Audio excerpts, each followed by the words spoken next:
I'm Romy Newman. And this is Sindy. And we're just waiting a couple minutes for everyone to kind of come in. It takes a minute or two. So we'll give everybody till like 2 minutes past before we get started. But welcome.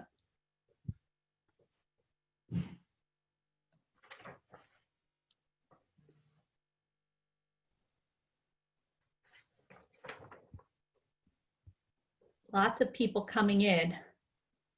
Fantastic. Lots and lots. All right. By the way. Hi, Ivy. Welcome. I should put it here. I always forget to do this. We're just waiting a minute for everyone to log on. Okay. By the way, I'm loving this digital era for working women. It's fantastic. I get to go and say hi to my baby in the middle of the day. That part is lovely, but that's because she's not old enough to completely sabotage your workday just yet. Give it time. You'll be surprised, but yes, you got a really good point. Yes. No, I think many of us are feeling pretty stressed out about the prospect of having to do full-time homeschooling and career for a year. It's a really tall order. Yeah, no, it is. And unfortunately, the demands don't stop, right? We are in a world where things gotta keep moving and you gotta keep evolving, which is both great because then something really great and different happens. But at the same time, it's very challenging to go through that change. So, no, I can for sure understand that.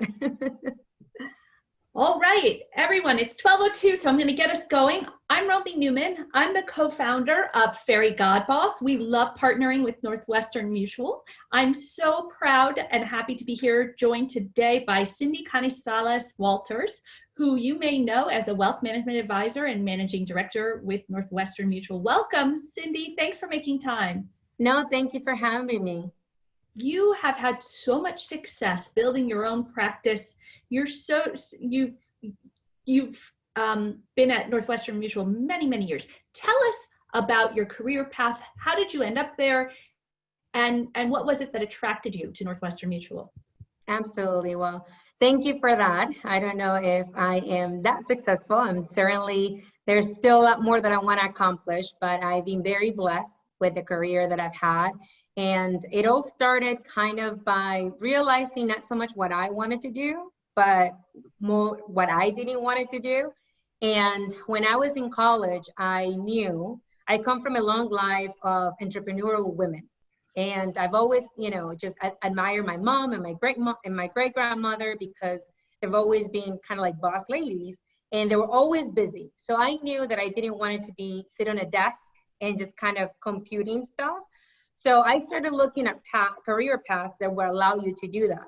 So I found, sales was going to be something that will probably be in alignment with just being around people and just meeting different people and just learn about their stories. So after kind of saying the role that I wanted to be in, I started looking at different industries. And to be honest with you, my mom told me one day, she said, Sindy, if you ever want to do, when it comes to the career, focus on something that you are passionate about doing and be very careful who is around you because those who are around you are going to really determine who you become. And the more that you enjoy what you do and the more that you enjoy spending time with those around you, the less it's going to feel like work. Well, I did a tour in Northwestern Mutual, and to be honest with you, I just fell in love with the culture. I fell in love with just kind of how young and vibrant the environment of the company was. And that's when I started in 2007 as a financial representative. And like you mentioned, I'm now a managing director, and we've grown our managing director office in the last 5 years from a team of 3 to between 25 and 30 advisors. So it's been a lot of fun. And then in the meantime, had a baby and all the fun stuff that comes with your personal life as well. So you're doing a lot all at once, and it's really incredible. One thing I would ask you is, you think of like the prototypical wealth management advisor, it tends to be a male-dominated field. Absolutely. How are you able to navigate your way to the top, how you have, and what's your advice to other women who are trying to do the same? Absolutely. It is a very male-dominated industry, and it is, very gendered and race specific. But I've always loved challenges. And I feel like in every challenge that we experience, it can be a challenge or it can be an opportunity.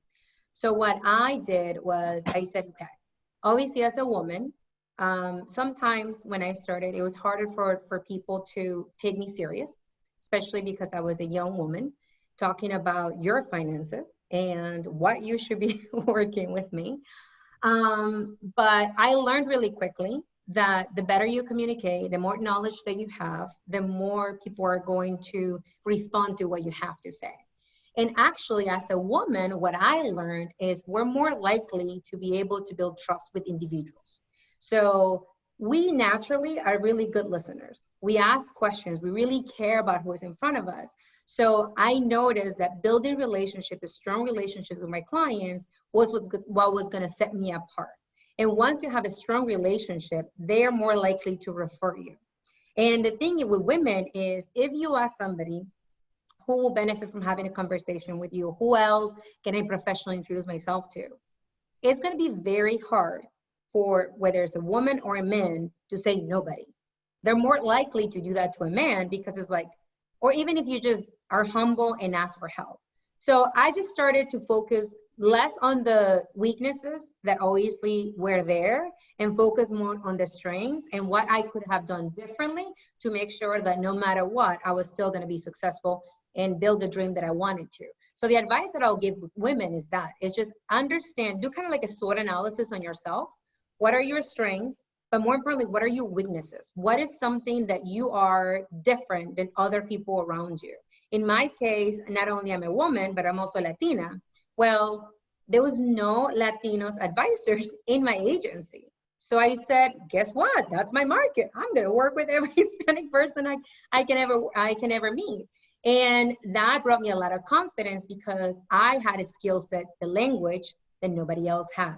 So just find out what is that thing that makes you special and just drive with that. For other people can be athletics, if they're professional players. For other people might be, they love, I don't know, just a type of arts or whatever it is that you can connect to people in a different way. Utilize that to your advantage because then that's going to set you apart. I love that. So what's our own unique, know what your unique value is and capitalize on it. Make it the way that you make your impact. What do you think are some of the misconceptions about working as a wealth management advisor? That's a great question. I think there's a couple, right? I think obviously sometimes when I talk to younger advisors, and whether it's women or men, they get so overwhelmed with all the knowledge that you have to start this career.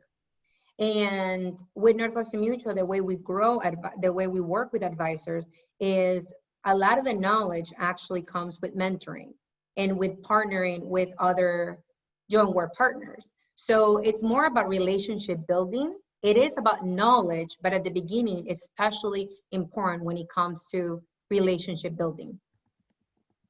So I apologize. Somebody's just plugging in that they can't hear. Can someone confirm that someone can hear? Can anyone hear?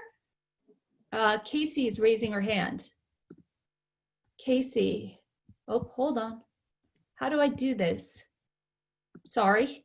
No, you're good. I'm glad. I Casey, noticed in the hi. Yeah. Hi, Casey. Can you help us? Hey, yes, I can hear, and it sounds like quite a few folks in the chat can also hear. So I think you're good. Okay, thank you so much. I appreciate it. That special guest star, Kate. Thank you, Casey. Okay. Okay. So what's the most rewarding aspect of your role? There's a lot, to be honest with you, Romy. I think as a wealth management financial advisor, what I love the most is the fact that I grow with my clients and they grow with me. I have clients that they were associates and starting just their law, their attorney career. Now they're partners in a law firm. Throughout those years, they got married, they have kids. Sometimes some unfortunate things happen where, they got diagnosed with something. And just to be able to be on those life stages every single time and be that sounding board, I mean, it's exciting because I'm growing, they're growing, we're building their wealth, and we're talking about what we're accomplishing. And it's more than just, it's not a transaction, right? It's not a one-time thing, it's you're growing with them. And then on the leadership aspect, it's the same thing. I was talking to you earlier about how proud I am of one of my right-hand person in leadership that now is a director himself. And it's exciting, it's also sad, but to be able to see him going from somebody who was working at the outlets and going through college, graduating college, and then starting his career at Northwestern Mutual with not really having a market, but helping him build that market and getting to just huge success in Northwestern Mutual on his personal practice, and now it's becoming a director. I mean, I don't think there is a lot of careers where you can see the amount of impact that you're actually making on a day-to-day basis with the people that you're working with. So I would say that is what it's, most rewarding. Right. I was going to say, it sounds like he had a great mentor. But it's true, there's not many careers where you're so intimately involved in the life of your clients and the people that you work with. And that must be really heartening. It must be very heartwarming. It is. All right. So you mentioned you have a 10-month-old, and I asked if you had been getting any sleep. So can you talk a little bit about work-life balance in general and how you feel like you can achieve it at Northwestern Mutual? Absolutely. Earlier in my career, which is one thing that I love about NM, is we have a lot of development, personally, professionally development, and obviously that impacts your finances. But I heard a quote that said, it's not about balancing, but it's about alignment. And that really stuck to me, because as a working mom, as a wife, as all these different aspects and roles that we have in our life, it really is hard to, have the pendulum weighted one way, like in balance. And what I would say is a couple of things. So first of all, identify your priorities. What is most important to you? Well, for me, being a mom, being a wife, being a successful boss lady, being a successful leader, all of those are important, right? So what I did, and I really believe in, is create your ideal calendar. Really understand where your time is going. We all have the same 24 hours, the same 7 days. Is what you do with the time that you have that really matters. And going back to alignment, one of the things that I do quite often is I actually do a lot of gatherings at my house. And I love it because I get to spend time with my team. I get to spend time with my family. And, it just creates a different type of relationship. So instead of me having to choose to spending time with my daughter or spending time with my team, we just do a pool party at the house. Everybody brings the kids, and it goes a long way. So that's what I mean with alignment, is just making sure that everything that you want in your life has a stage and is set up in your calendar, so that every day you're working hard for the things that you want to accomplish. I love it. And soon you'll be having to give your daughter commission. That's true. Yeah. I mean, she's a strong one, so I'm sure she already tells my little dog. So. All right. So you've already mentioned that Northwestern Mutual has done so much to help kind of foster you and educate you through the different levels of your career. Can you talk about specifically the career opportunities you've benefited from there? Which were the ones that had the most impact on your career?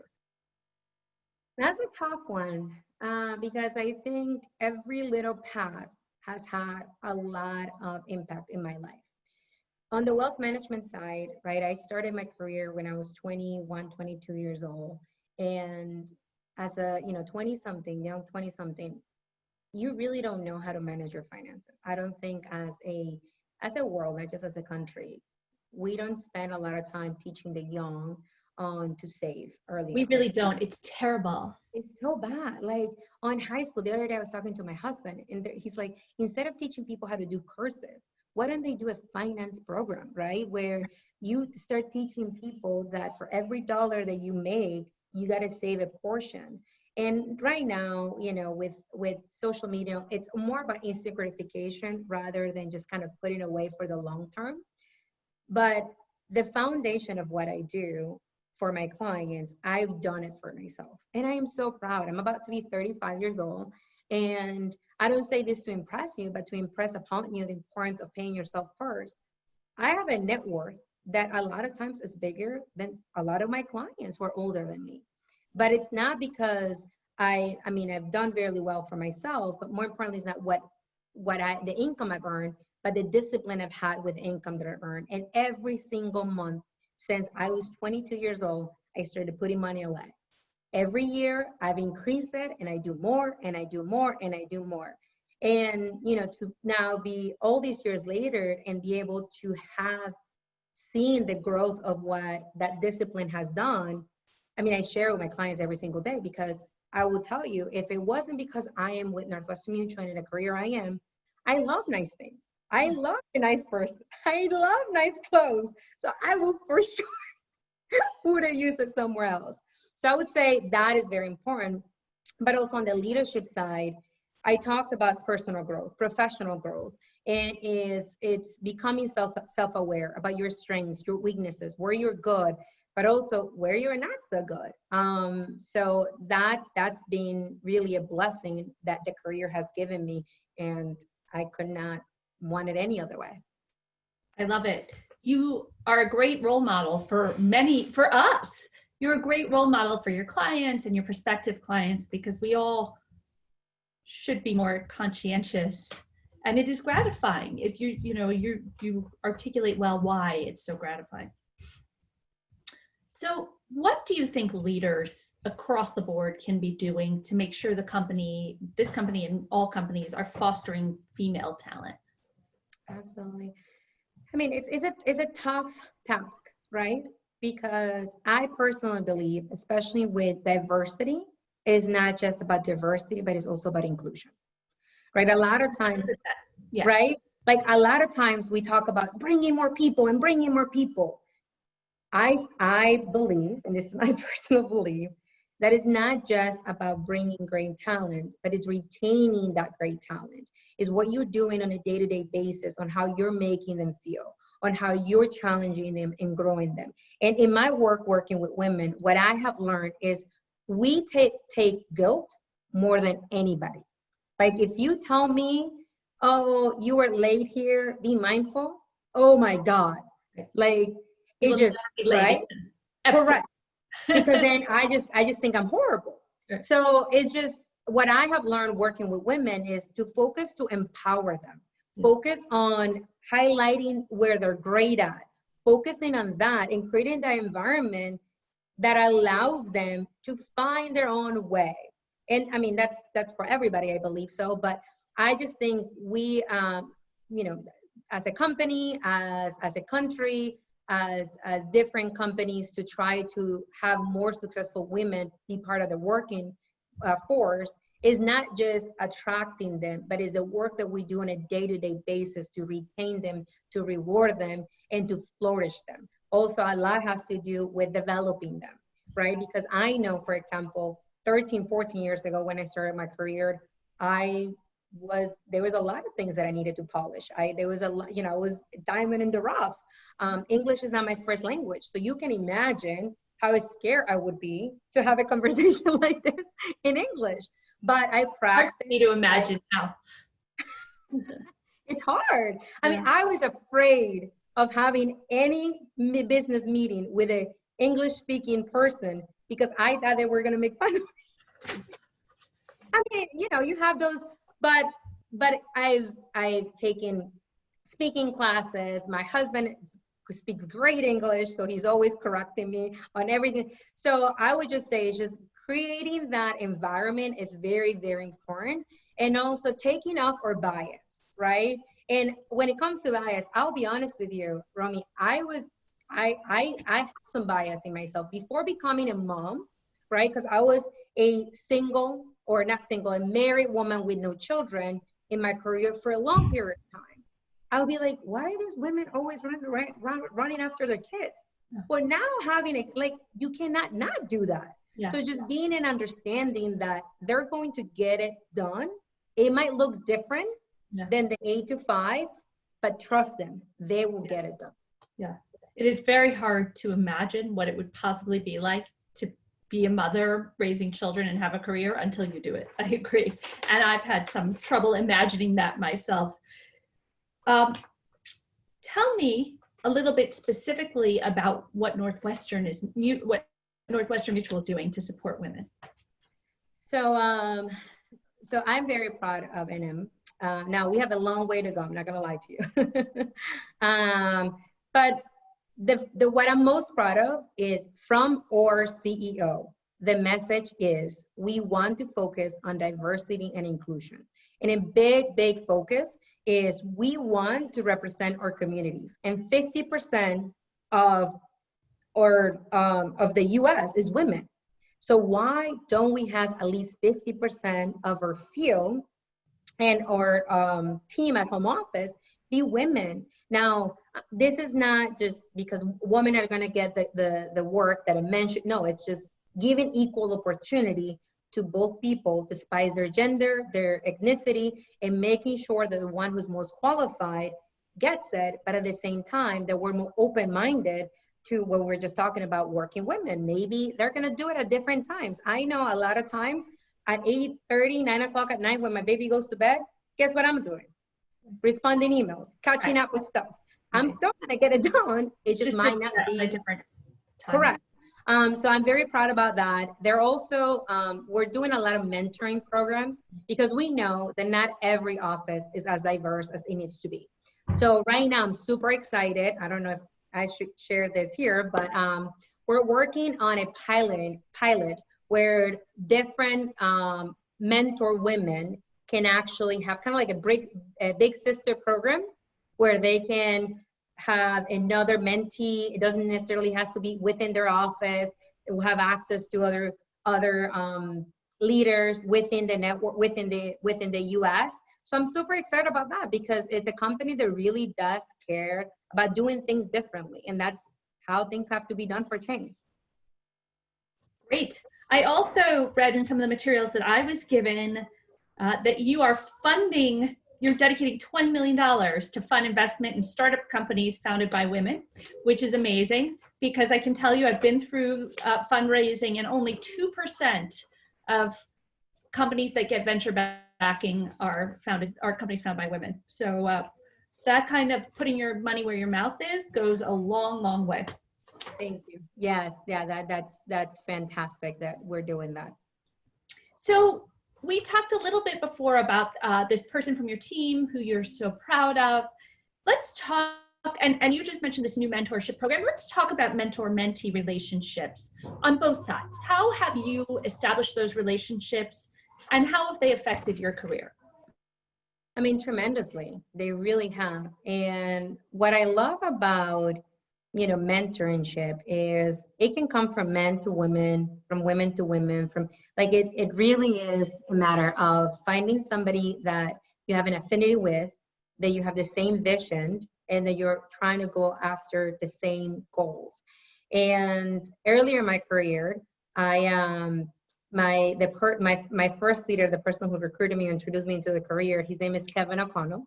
And when I met him, he was 26 years old, and he was a managing director like myself. He's now a managing partner, one of the youngest managing partner. And I just really, he gave me a vision, right? He was a young, just well-spoken man who care about others, right? From the beginning, we've had a lot of diversity in our office. And I was like, that's really impressive, right? And then he also taught me the business and the how and calling and overcoming my fears of speaking with somebody that, that English is their first language, and encouraged me. So that, I mean, for a 20-something-year-old that just kind of, it's so eager to learn, him giving me a vision and direction was everything. And then a few years later, I met Felipe. And initially, I wasn't really I've always liked leadership, but I wasn't kind of formally in leadership. And he was making calls one day. And he was making calls right next to my office. And I was also making calls. And then I paused. And I hear this kid just getting like hammer on the phone. He was calling and calling, but he was persistent. So I just stopped and I said, if you keep doing what you're doing, I promise you, you'll be successful. And then I left because I had a meeting. I completely forgot about that. But a few weeks after, he comes to me, he's like, Sindy, and he also is, he's from Chile, so he's Hispanic. He's like, I know that you are in leadership, but you're not super involved quite yet, but would you mind just kind of teaching me the ropes? And I was like, okay. So he sat down, we started making phone calls in Spanish, and he wrote down my language. And in that moment, I mean, the getting is fantastic, but the giving back is just so much more rewarding. And then, of course, you fall in love with just what you're doing. So I go, okay, come this Sunday. And what I'm going to do is I'm going to give you some old cases and you're going to call them and we're going to go work them. And so many clients came from that, and a beautiful, friendship and professional relationship came from that. And his wife is one of my best friends. We went on a trip to Spain together a couple years ago. So, I mean, it's an amazing gift. I think mentorship is an amazing gift for both ways. And one of the things that I always tell, I don't like the word mentees, but my team is it goes both ways. You are helping me grow too, because I don't know everything in leadership. There's so much that I still have to learn. And I love the fact that when they challenge me, they're like, no, Sindy, I don't think that's accurate. Have you looked at it this way? And I'm like, oh, I haven't. So I just think it's a very reciprocal, yes. Thank you. Reciprocal relationship. And it's awesome, to be honest with you.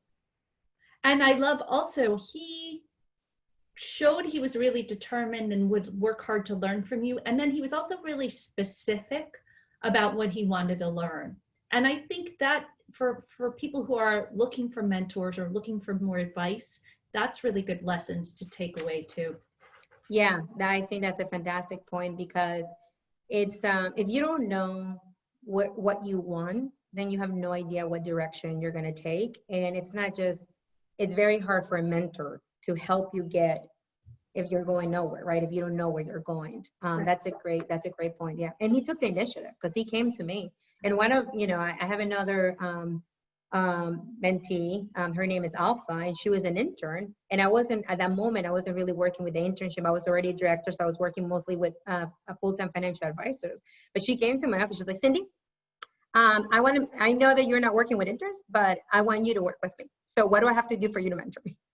And I'm like, love it. And I bet you were like, with that, anything. Not that like. And that's what I tell people. I'm like, when somebody does that and has, excuse my French, but the cojones, I'm like, okay, we'll figure it out. And I mean, she did P40. She's on a fast track, and I love working with her. So yeah, I agree with you 100%, Romy. So kind of along the same lines, what is your advice for young women who are just starting out? What would you tell them to do first? Well, first of all, take charge. I think, once again, being 35 years old, I feel so blessed because I love where I am personally, professionally, and financially. But I didn't always knew everything I wanted, but I had an idea of what I wanted. I had an idea of, and it wasn't just like, the White House with the picket fence and the beautiful family. It was bigger than that, right? It was on my relationship side. It was, I wanted to have a partner. I wanted to have somebody that was going to be going to the mud and just going after the same thing and being in alignment on that, on those goals, on what we wanted financially, for our marriage, for our children, have to be the same. Yeah. Same thing with professionally. I didn't really necessarily put a goal of an income that I wanted to make or a position or a title, because even though it's fantastic, I think, a title, kind of a title, but I knew I wanted to make an impact. I knew I wanted to work with people. I knew I wanted to feel proud of the type of work that I did.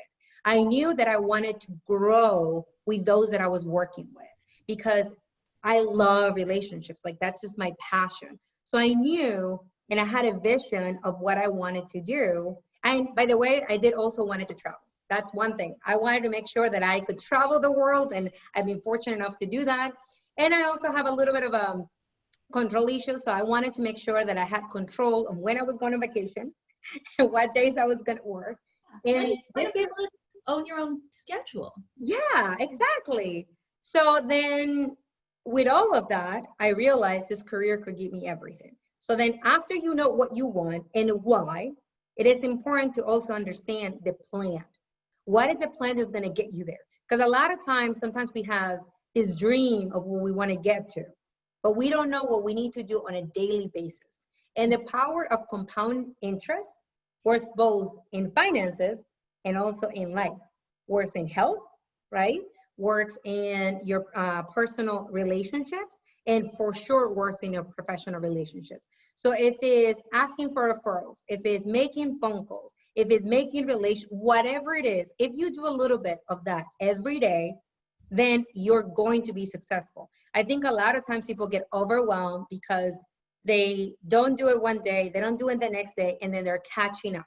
Yeah. And then one day they're doing everything. Well, it's the same thing with fitness. I don't love working out, but I don't want to be old and ugly. So what I do is I do what's meaningful and sustainable for me. So on a day-to-day basis, I work out for about 15, 20 minutes. It's nothing crazy. That's enough for me to release my body, for me to release my stress, for me to keep myself fit. But it's a lot better than putting in my calendar 2 or 3 hours in the gym at the end of the week. And it's just not going to be something that I enjoy doing. So the advice I'll give everybody is make sure that you know what you want. Make sure that you have a plan to accomplish that, and take charge. Make sure that you're being disciplined. Because the other thing, Romy, is, and I don't know what are your thoughts on this statement, but nobody has a driver's seat of your life other than you. For sure. You're going to have mentors, right? And you're going to have supporters, and you're going to have people that cheer you up, and you're going to have people that want you to do well. But at the end of the day, is you being in the driver's seat every single day where you're going. That's it, right? Exactly. So, correct. Because nobody's going to, like in your company, nobody said, oh, here's an idea, and here's money. There's one of my favorite quotes, which is, if you think you can or you think you can't, you're right. Both right. Yes. Absolutely. I love that. Because and that's true, right? If we start saying, oh my God, it's so hard. Oh my God, this, then we're right. It's never going to happen. But if we say, okay, it's hard, but guess what? I'm still going to do it. Right. And what's beautiful about doing something that you don't think you can do is that you always learn. Because even if you don't accomplish it, you learn something because of that experience. Right.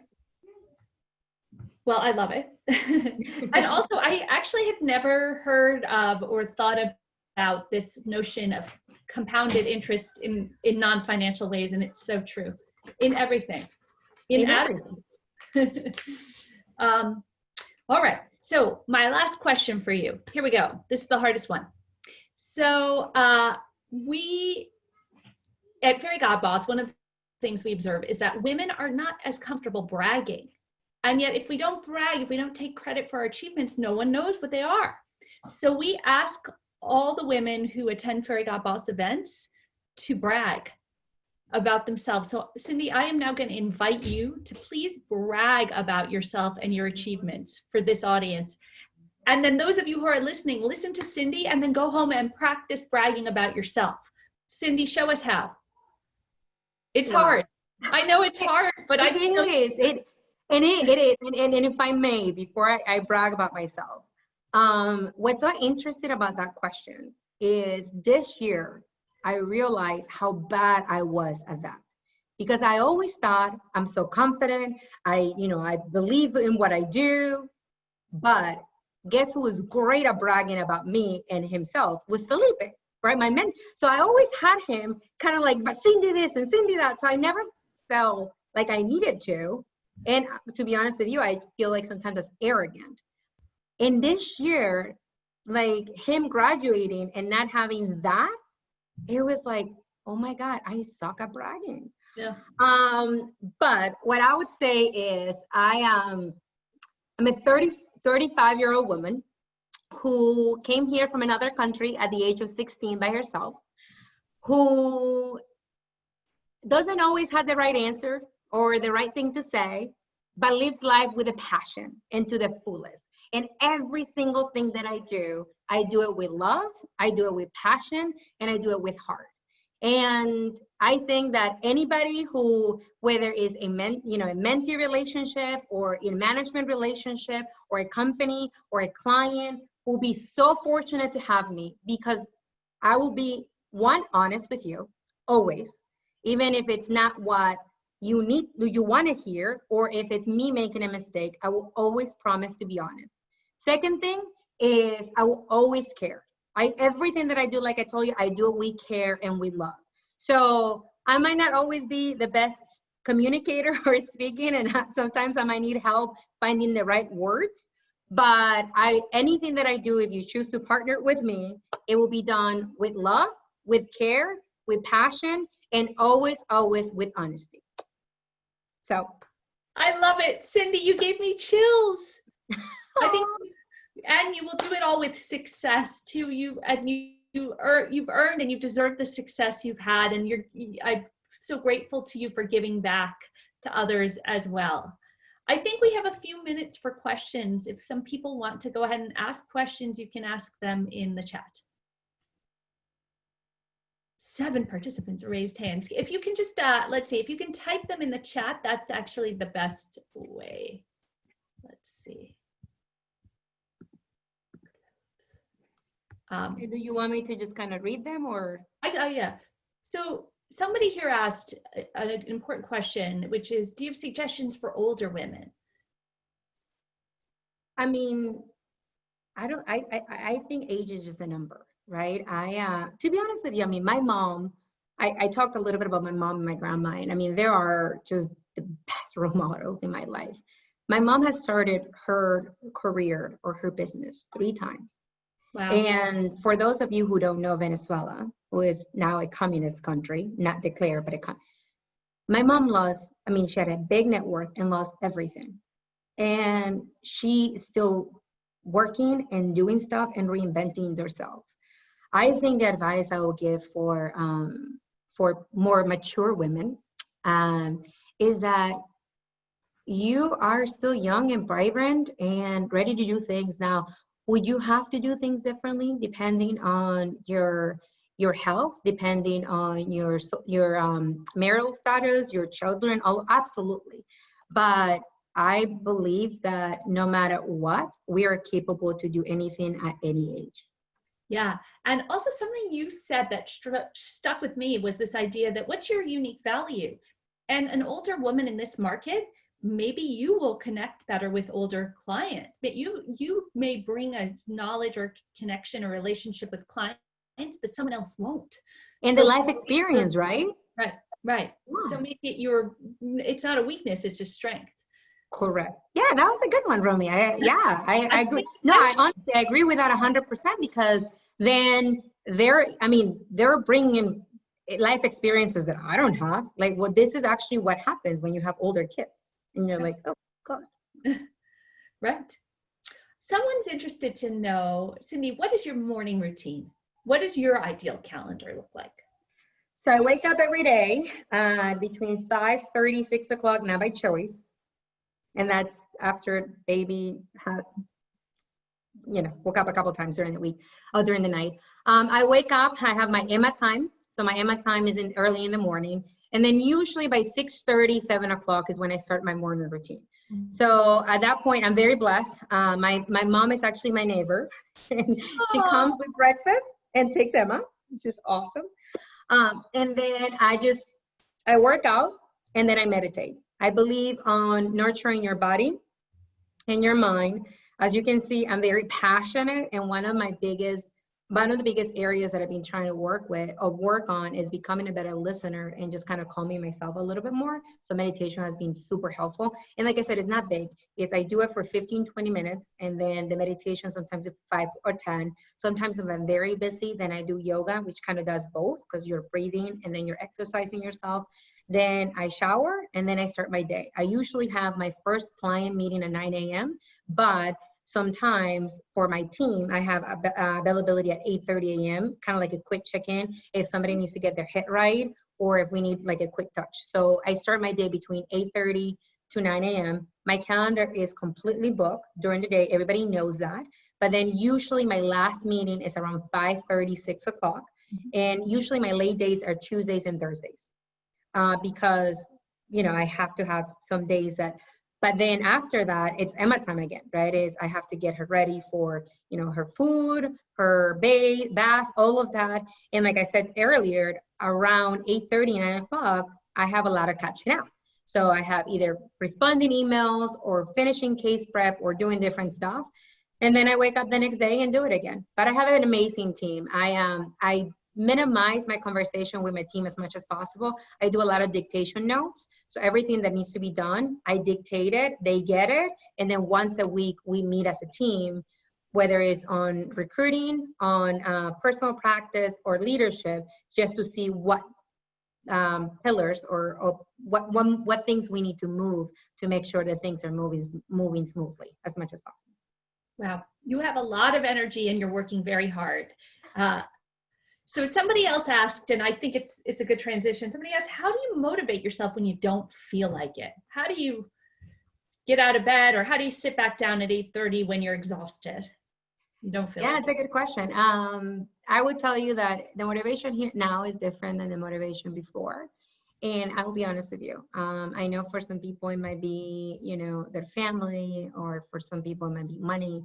Right now, my motivation is my calendar doesn't allow me not to. And I hate letting people down. So as much as I promised you I wanted to fall asleep today, I just knew that if I did. And what I learned with that, which it was told to me early on, but I just didn't have that discipline, was set up your environment in a way that you just don't have the choice.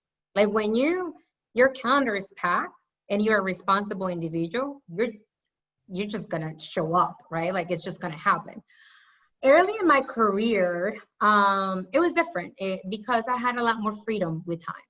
And sometimes the freedom that comes with this career can be a big challenge. So what I would say is I have short-term goals. So for me, and we didn't talk a little bit about this, but I did have a lot of supporters, but I also had some people that didn't necessarily believe that I could do it. And I am one person that loves to break the molds and loves to prove people wrong because I'm like, oh, you think I can? Well, let me show you. So I was told not to work with Hispanics because they were bad clients and they don't like to save and don't like to protect their families. And I was like, oh yeah, well, let's see what happens. When I was rookie of the year, but to me it was simple, but it was like I just wanted to succeed because I couldn't make this person be right.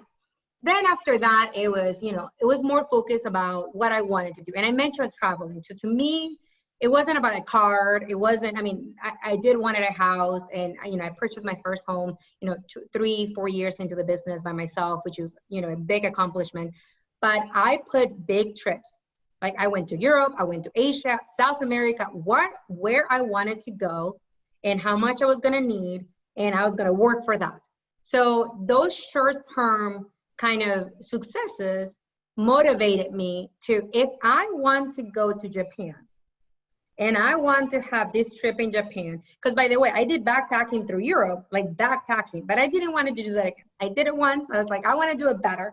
And I want to stay in a hotel, not in a hostel. So I'm like, well, I'm going to need $7,000 or $10,000. Okay, let's get to work. So that really helped me because it kept me focused on if this is what I want to do, even though I don't want to. And sometimes, I was, like I said, I was a lot younger, so I would go out and the next day I'm hungover and I was like, oh, okay, Let's just do it. Creating your own rewards. You understand what the rewards are and you're working for them. You're so much better at No, explaining it. I love it. No, but I think that's right. I'm doing this because it's going to get me the thing I really want. And so when you feel like not logging back on, you think about Emma or you think about Japan and all right. So this is I have interest in this question too. How did you take the financial leap to start as a financial advisor or wealth advisor? And how long was it before you were able to achieve a stable income? I know that. I mean, I was very fortunate, to be honest with you, Romy. I just did what they told me to do, which was just set a lot of appointments. And I know one of the comments that somebody asked was like, how do I translate? Nobody spoke Spanish in my office. Nobody. And all my clients or prospects were Hispanic. The running joke was, do they speak English? I'm like, I don't know, but you're coming with me.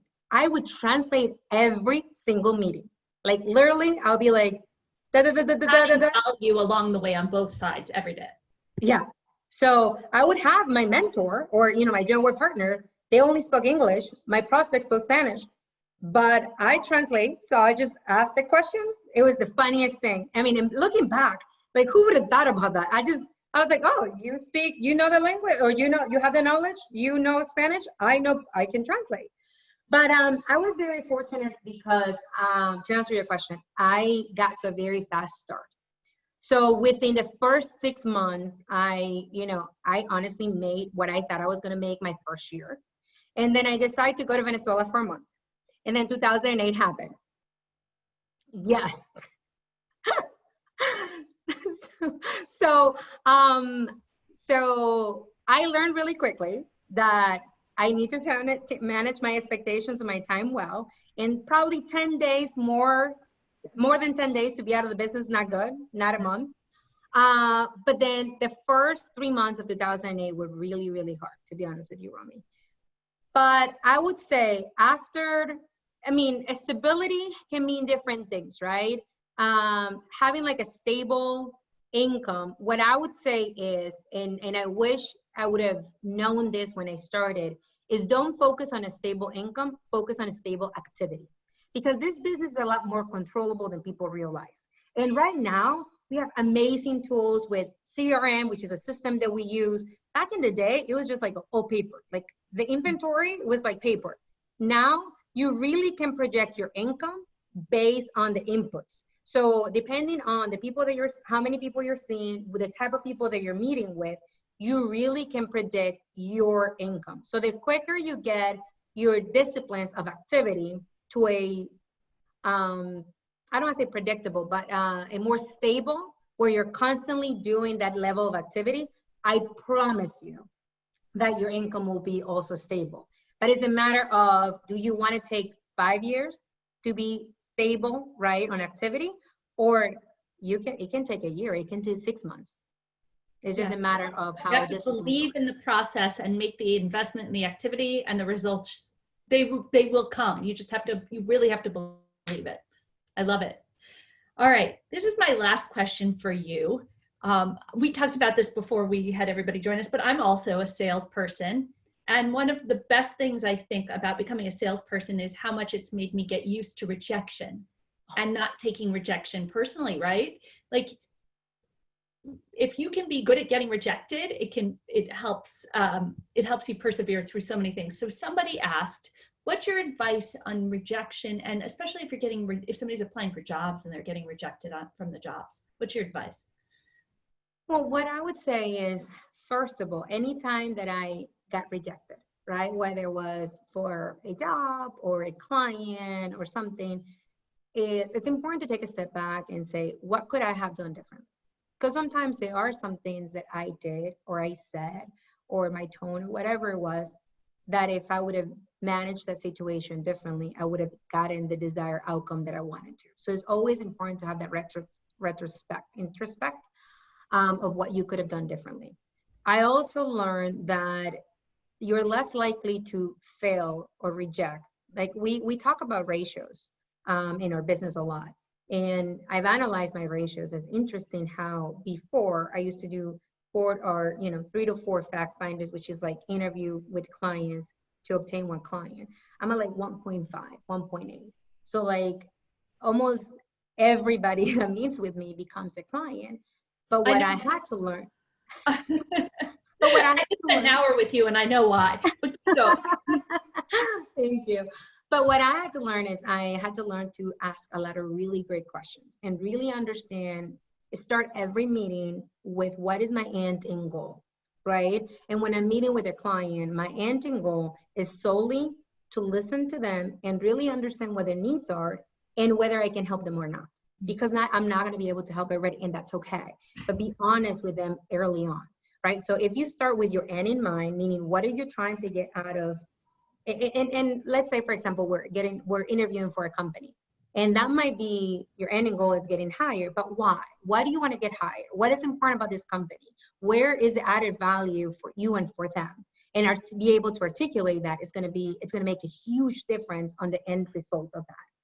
And then at the end of that, if you still don't get the opportunity, you still don't get a client, but you did your best and you really reflect on what you could have done differently, there was nothing, then you have all the freedom in the world. Like, you can't take it personally. It just wasn't meant to be, right? Because we all know we're not going to win every battle. We're not going to win every sale, because that's why there's ratios. And sometimes, and what I learned to not take things personally is you don't know what's happening in their life. You don't know what situation they're going through. You don't know a lot of different things that they might not be telling you at the moment. So once I am able to do the best I can and still wasn't able to get the outcome that I wanted, then I know it wasn't me. So it's easier for me to move on to next, because it's a numbers game. Yeah. To take it back to something you said earlier, even on a job interview, you should be in the driver's seat. What is your objective? What are you trying to get out of it? And you should also understand the ratio that if you do your very best, there's like a 20% chance you'll get this job. So when you hear no, it wasn't something you did, right? It's just how the numbers work. Yep. Yeah. Sindy, it has been such a pleasure talking to you today. You're so inspiring, and I've learned a lot, and I really appreciate you spending time with us. Thank you. No, thank you, Romy, and thank you for the work that you're doing for women, because having a space for us to celebrate one another, to to brag on each other, I think it's fantastic, and to empower other women. And I know we have a few minutes. What about you bragging about yourself? I'll throw the challenge back at you. Oof, that's tough. And it is interesting because I see people feel so uncomfortable bragging, but this brilliant woman, Carla Harris, says, we're not in the room when somebody's making a decision about our promotion, right? So we just have to rely on what people think about us, and we can control that by talking about ourselves, right? So I actually think I'm really good at execution. If you say this is the project that needs to be, we need to launch a website, or we need to execute a program, I know I can take something from A to complete. That's amazing. Very, very well. That is my strength. That's amazing. Follow through is hard. Yeah. It requires so much dedication. Right. And a little bit of OCD. Yes, a lot. Thank you so much. I really appreciate your time. And ladies, if anybody, wants, obviously you guys have or ladies or men, because I know it's for both, sorry. Feel free to reach out, and good luck to your year in 2020. Thank you. Thank you so much. And thanks to everyone who joined us. I hope you have a wonderful rest of your day. Goodbye.